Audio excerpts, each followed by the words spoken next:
વિદ્યાર્થીઓ અને વાલીઓ, આયુર્વેદ હોમિયોપેથનું રિઝલ્ટ ડિક્લેર થઈ ગયું તમે જોઈ લીધું હશે. અને ડિટેલમાં મેં વિડીયો MBBS BDSના કન્ફર્મેશન સમયે અપલોડ કર્યો હતો. તો એડમિશન કન્ફર્મ કરવાની જે પ્રક્રિયા છે તમારે ડિટેલમાં જોવું હોય તો MBBS BDSનો ફર્સ્ટ રાઉન્ડનો તમે અમારો વિડીયો જોઈ શકો છો કે તે સમયે મેં જે માહિતી આપી હતી એ ડિટેલમાં હતી. હવે જે લોકોએ સાંભળ્યું હશે અગાઉ અને જેમણે ત્યાં બી પાર્ટિસિપેટ કર્યું અહીંયા પણ કર્યું એટલે એમને તો ખ્યાલ જ હશે. તે છતાં પણ થોડી માહિતી આપણે લઈ લઈએ છીએ કે ડિસ્પ્લે ઓફ સીટ એલોટમેન્ટ તો 8 તારીખે થઈ ગઈ છે, રિઝલ્ટ આવી ગયું છે. અને હવે પેમેન્ટ જે છે ઓનલાઈન પણ થઈ શકે છે, પણ બને ત્યાં સુધી તમે બેંકમાં જઈને કરો તો વધારે સારું. તમારી પાસે બેંકની સહી સિક્કાવાળી રસીદ હોય. અને ટ્યુશન ફીસનું પેમેન્ટ બેંકમાં જવું હોય તો એટલે આવતીકાલે સવારે 9 વાગ્યાથી 15 તારીખ સુધી રહેશે. અને હેલ્થ સેન્ટર પર રિપોર્ટિંગ 11 તારીખથી 16 તારીખ સુધી રહેશે. હેલ્થ સેન્ટરનો સમય 10 થી 4 હોય છે. એપોઇન્ટમેન્ટ લેવાનું રહેશે. હવે આપણે મેઇન ઇન્ફોર્મેશન અગાઉ પણ આપી હતી કે આયુર્વેદ હોમિયોપેથની ફીસ જે છે આયુર્વેદ હોમિયોપેથના રાઉન્ડમાં જ જમા રહેશે. તમારે સીટ અપગ્રેડ કરવી હોય તો અહીંયા જ કામ આવશે. પેરામેડિકલની ફીસ ત્યાં જ રહેશે. તમારે ત્યાં જ અપગ્રેડ કરવું હોય તો એ ફીસ તમને પેરામેડિકલમાં જ કામ આવશે. MBBS BDSની જે ફીસ છે તે MBBS BDSના રાઉન્ડમાં જ રહેશે. તમારે MBBS BDSમાં અપગ્રેડ કરવું હોય તો એ ફીસ ત્યાંની ત્યાં જ કામ આવશે.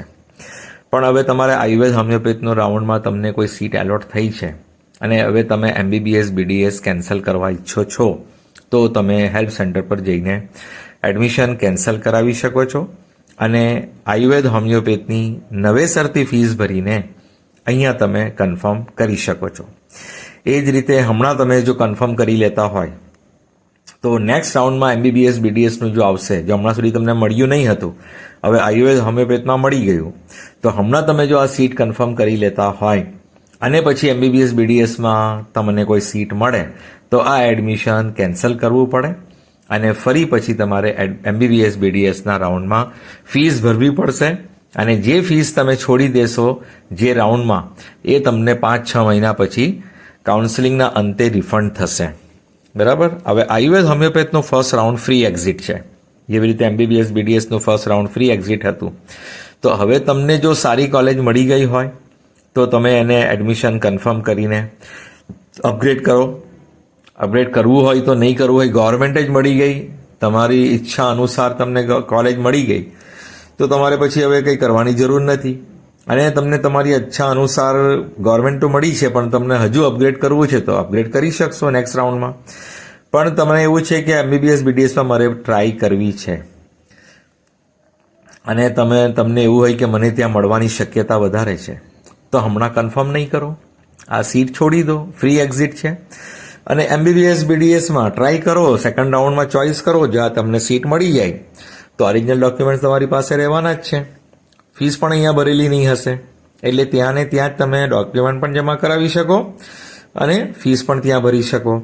હવે તમારી પાસે ફીસની વધારે સગવડ હોય કે અહીંયા પણ તમે ફી ભરી શકતા હોય આયુર્વેદ હોમિયોપેથમાં અને MBBS BDSમાં ભરી શકતા હોય તો પછી તમે એવું કરી શકો છો. પણ જો ફીસ ઓછી હોય ને MBBS BDSમાં ટ્રાય કરવી હોય તો આ લીવ કરી શકો છો. પણ સેકન્ડ રાઉન્ડમાં ફરી તમને પછી આ સીટ મળશે કે નહીં મળશે એની કોઈ શ્યોરિટી રહેતી નથી. એ તમારા રિસ્ક પર રહેશે. બરાબર. હવે ફર્સ્ટ રાઉન્ડનું અહીંયા તમે એડમિશન લીધું છે અને કન્ફર્મ બી કરો ને MBBS BDSમાં મળી જાય તે પછી અહીંયા કેન્સલ કરશો તો ફોરફિટ નહીં થશે તમારી સિક્યોરિટી ડિપોઝિટ, પણ જે ફીસ ભરી હશે તે તમને તરત નહીં મળશે, 6 મહિના પછી મળશે. તમારે વિચારવાનું છે કે હવે તમારે શું કરવાનું છે. હવે procedure four admission confirmation simple છે. લોગિન કરો, યુઝર આઈડી અને પાસવર્ડની મદદથી લોગિન કર્યા પછી પોતાનો એલોટમેન્ટ લેટર અને ફીના ચલણ ડાઉનલોડ કરી શકાશે. અને એ પહેલાં તમારે હેલ્પ સેન્ટરનું એપોઇન્ટમેન્ટ લેવાનું છે. હવે હેલ્પ સેન્ટરનું એપોઇન્ટમેન્ટ તમે જે લેવાના છો એનાથી પહેલાં 1 દિવસ 2 દિવસ રાખજો બેંકમાં પૈસા ભરવા માટે. એટલે બેંકમાં પૈસા ભરાઈ જાય તે પછી હેલ્પ સેન્ટરનું એપોઇન્ટમેન્ટ હોવું જોઈએ. અથવા તમે ગામડેથી સિટીમાં આવતા હોય ને તમારે ત્યાં પૈસા ભરીને કન્ફર્મ કરવાનું હોય હેલ્પ સેન્ટર પર, તો પછી સવારે બેંકમાં પૈસા ભરો અને બપોર પછીનું હેલ્પ સેન્ટરનું એપોઇન્ટમેન્ટ લો. હેલ્પ સેન્ટરનું એપોઇન્ટમેન્ટ લેશો તો પછી તમારો એલોટમેન્ટ લેટર નીકળશે, નહીં તો નીકળશે નહીં. હા, ફીસ ચાલાન નીકળી શકે છે, અને ફીસ ચાલાન કાઢશો તો એમાં તમારી લખેલી ફીસ હોય જ છે કે આટલી ફીસ તમારે ભરવાની, એટલે 6 મહિનાની એક સેમેસ્ટરની ફીસ ભરવાની હોય છે. બરાબર. ને જેની વધારે ફીસ હોય તો એ ડિમાન્ડ ડ્રાફ્ટ બનાવતા હોય, એસીપીયુજી એમઈસી આ નામથી પેએબલ એટ ગાંધીનગર બનાવવાનો રહેશે. પણ હવે એટલી બધી ફીસ તો નથી કે તમારે ડીડીના પૈસા ખર્ચવા પડે, એટલે ઓનલાઈન કરી શકતા હોય, તમને આવડત હોય તો કરજો, બાકી તો બેંકમાં જઈને પૈસા ભરજો.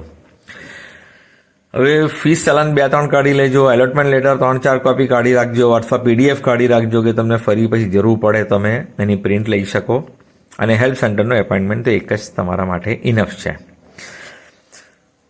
હવે તમારે જે બેંકની અહીંયા વેબસાઇટ પર જે બેંકની લિસ્ટ છે ને, તેમાંથી જ કોઈ પણ બેંકમાં જવાનું હોય.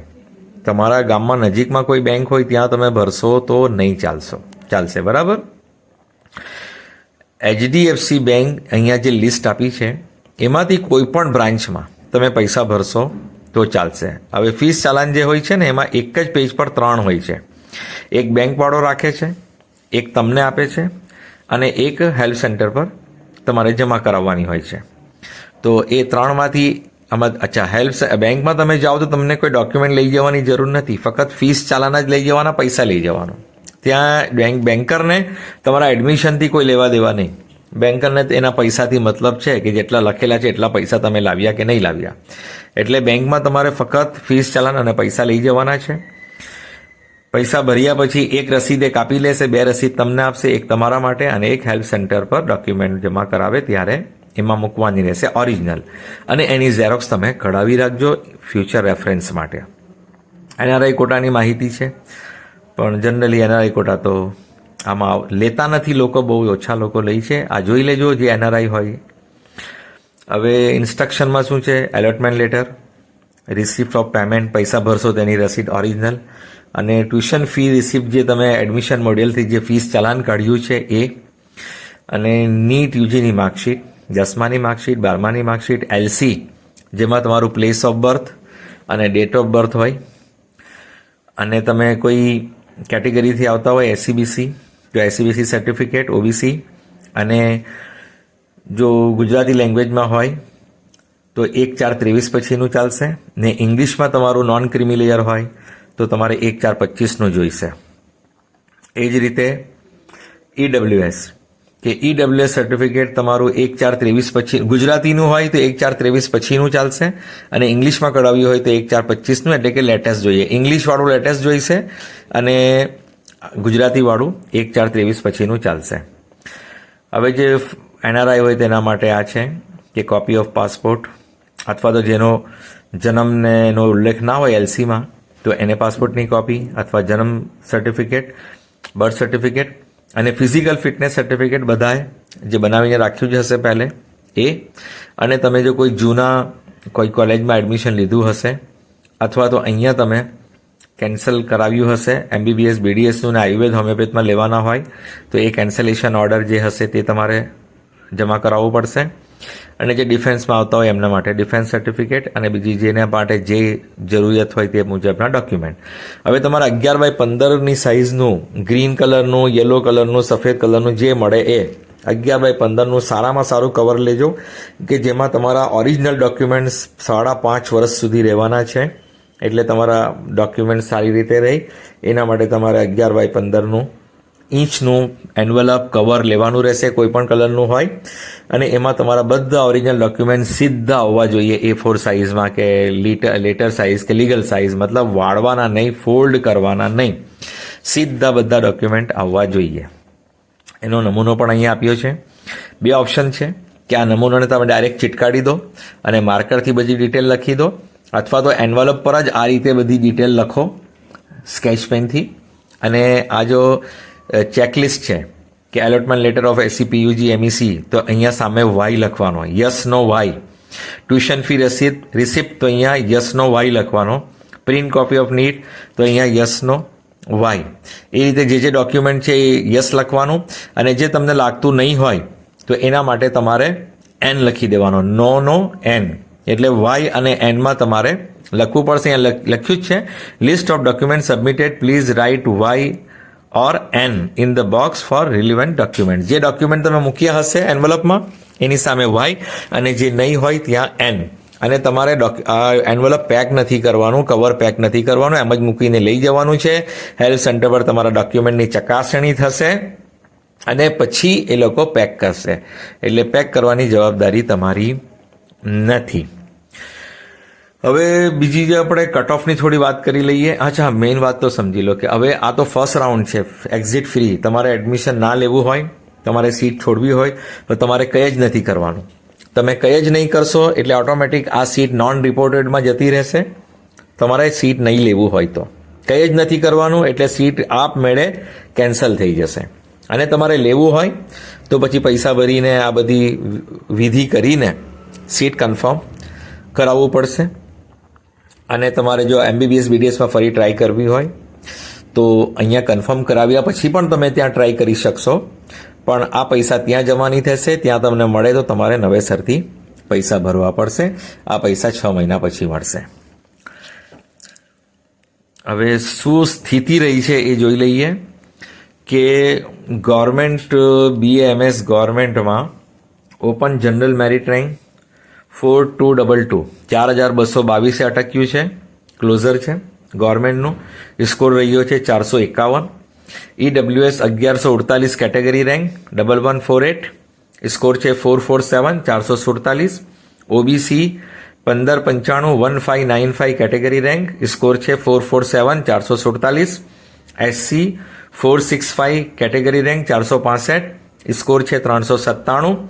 અને ST છે 933 કેટેગરી રેન્ક 933 અને સ્કોર છે 258. આ ગવર્મેન્ટ આયુર્વેદ. હવે હોમિયોપેથ ગવર્મેન્ટનું શું રહ્યું છે? ગવર્મેન્ટ અને સેમી ગવર્મેન્ટ બંને મળીને ઓપન જે છે 7769 જનરલ મેરિટ રેન્ક 7769, સ્કોર છે 394. EWS કેટેગરી રેન્ક છે 2087 2087, સ્કોર છે 387 387. OBC કેટેગરી રેન્ક 3170 3117, સ્કોર છે 386 386. SC કેટેગરી રેન્ક 1145 1145, સ્કોર છે 310 310. ST કેટેગરી રેન્ક 1550 1550 અને સ્કોર છે 216. આ થયું ગવર્મેન્ટ હોમિયોપેથ. હવે આયુર્વેદનું સેલ્ફ ફાઇનાન્સનું શું રહ્યું છે? તો GQ આપણે પહેલા જોઈ લઈએ તો 13551 13551 જનરલ મેરિટ રેન્ક 303 સ્કોરે ક્લોઝ થયું છે. EWS 3368 category rank 288 સ્કોરે. OBC 5329 category rank 295 ના સ્કોરે. SC 1213 કેટેગરી રેન્ક 1213, સ્કોર છે 302. ST નો છે કેટેગરી રેન્ક 1749 1749 કેટેગરી અને સ્કોર છે 201 201. અને MQ રહ્યું છે આયુર્વેદનું 19458 જનરલ મેરિટ રેન્ક 211 ક્લોઝ થયું છે. હવે હોમિયોપેથનું જે છે સેલ્ફ ફાઇનાન્સનું શું રહ્યું છે? તો ઓપન જે છે 19394 19394 general merit rank 212 score. EWS category rank 4235 199 score. OBC category rank 7254 203 નો score. SC category rank 2052 203 score. ST category rank 2767 122 ના સ્કોરે. અને MQ જનરલ મેરિટ રેન્ક 22202 22202 166. હવે બીજી ખુશીના સમાચાર સાંભળો કે જેમણે હમણાં નથી મળ્યું તેમને આગલા રાઉન્ડમાં મળવાની શક્યતા ઘણી વધારે છે, કેમ કે ટોટલ 1473 સીટ ખાલી છે. 1473. ડિટેલ જોઈ લઈએ કે આ વખતે AQ ને છૂટું પાડ્યું છે. નહીં તો પહેલે GQ ની સાથે AQ રાખતા હતા, તો AQ માં એડમિશન આપ્યા પછી GQ માં આપી દેતા હતા, પણ આ વર્ષે એડમિશન કમિટીએ બંને જુદું રાખ્યું છે. પણ નિયમ શું છે કે બીજા રાઉન્ડમાં AQ ના સ્ટુડન્ટ હશે તો એમને એડમિશન આપ્યા પછી જે AQ ની સીટ બચશે તે GQ માં કન્વર્ટ કરી દેવામાં આવશે. એટલે હવે આયુર્વેદની વેકેન્સી જોઈ લઈએ. AQ માં કેટલી છે? 143 સીટ, 143 સીટ્સ ખાલી છે. અને GQ માં BAMS એની GQ અને MQ બંને મળીને આયુર્વેદ 354 સીટ છે. એટલે 497, બરાબર. આમાં જીક્યુમાં એમક્યુ બંને આવી જાય છે. જીક્યુ એમક્યુ મળીને આયુર્વેદની 354 અને એક્યુની જે ફક્ત જીક્યુ જ કહેવાય છે 143, એટલે ટોટલ 497 સીટ, 497, 500 સમજી લો રાઉન્ડ ફિગર કે 500 સીટ આયુર્વેદમાં ગવર્મેન્ટ અને મેનેજમેન્ટ, ગવર્મેન્ટ કોટા, હા ગવર્મેન્ટ નહીં, ગવર્મેન્ટમાં ખાલી પેલા ફિઝિકલ હેન્ડીકેપ વાળી એક બે હશે, પણ ગવર્મેન્ટ કોટા અને મેનેજમેન્ટ કોટા મળીને 497, એટલે કે 500 સીટ આયુર્વેદમાં ખાલી છે. અને હોમિયોપેથમાં એક્યુમાં ઓલ ઇન્ડિયા કોટામાં 454 અને જીક્યુ એમક્યુ મળીને બીએચએમએસમાં 522, તો ટોટલ હોમિયોપેથમાં 976 સીટ ખાલી છે. હોમિયોપેથ એક્યુ જીક્યુ એમક્યુ મળીને 522, એટલે ટોટલ થઈ 976, 976, એટલે રફલી આપણે ગણીએ તો 1000 સીટ કહીએ કે આયુર્વેદમાં 500 અને હોમિયોપેથમાં 1000. અને બીજી જે નોન રિપોર્ટેડ રહેશે એ જુદી, કે હમણાં જે લોકો કન્ફર્મ નહીં કરશે એ સીટો ખાલી પડશે એ જુદી રહેશે. પણ આપણે એક સીધી ભાષા, સરળ ભાષામાં સમજવા માટે આયુર્વેદમાં 500 સીટ ખાલી છે અને હોમિયોપેથમાં 1000 સીટ ખાલી છે. ટોટલ 1500 સીટ ખાલી છે, પણ તમારે એક્ઝેક્ટ જોવું હોય તો 1473, 1473 સીટ ખાલી છે. આપણે રાઉન્ડ ફિગર 1500 સમજી શકીએ છીએ. હવે ઓપ્શન તમારા હાથમાં છે. તમારે આયુર્વેદ હોમિયોપેથ કન્ફર્મ કરવું હોય તો કરી લો, અને નહીં કરવું હોય તો પછી આ ફ્રી એક્ઝિટ છે, તમે છોડી શકો. પણ ફરી તમને આ સીટ મળશે કે નહીં મળશે એની કોઈ ગેરંટી હોતી નથી. અને એમબીબીએસ બીડીએસનું રાઉન્ડ આવતીકાલે અથવા પરમ દિવસે 9 તારીખે કે 10 તારીખે આવવાની શક્યતા છે. એટલે ચોઇસ ફિલિંગ અને જેમને કેન્સલેશન કર્યું છે કેન્સલેશન લિસ્ટ આવવાની શક્યતા છે. તમે બંને જગ્યા જોઈ શકો છો કે તમને ક્યાં અનુકૂળ છે અને ક્યાં તમને સારી કોલેજ મળી છે તે. અને જેમનો સ્કોર ઓછો છે, કે જેમને એમબીબીએસ તો મળવાનું છે જ નહીં, હવે એમને ત્યાં ડેન્ટલ મળે છે ને અહીંયા આયુર્વેદ હોમિયોપેથ મળે છે, તો હમણાં વિચારવાનું છે કે ડેન્ટલમાં ટ્રાય કરવી છે, ડેન્ટલ લેવું છે કે આયુર્વેદ હોમિયોપેથ લેવું છે, એમના ઉપર છે. એમને જો આયુર્વેદ હોમિયોપેથ લેવું હોય તો પછી આ કન્ફર્મ કરી લો, ને એમને જો ડેન્ટલ લેવું હોય તો પછી આ કન્ફર્મ નહીં કરો, સેકન્ડ રાઉન્ડમાં ડેન્ટલમાં ટ્રાય કરો, તો ડેન્ટલમાં પણ મળવાની શક્યતા વધારે છે. ત્યાં પણ ઘણી સીટો ખાલી આવી છે. આ ચેનલને સબસ્ક્રાઇબ કરો, વિડીયોને લાઇક કરો, બીજા સ્ટુડન્ટ્સ પેરેન્ટ્સ સુધી શેર કરો અને નોટિફિકેશન ઓન રાખો, જેથી સમયસર બધી માહિતી મળતી રહે. અને ડિટેલમાં તમારે જો કન્ફર્મેશન પ્રોસિજર તમારે જોવું હોય તો આ ચેનલ પર તમને એમબીબીએસ બીડીએસનો કન્ફર્મેશન વાળો વિડીયો મળી જશે. એ એકદમ ડિટેલમાં છે, કદાચ 1-8 કલાકનો હશે. એમાં સંપૂર્ણ માહિતી મેં આપી છે. Thank you so much for listening, liking, subscribing and sharing.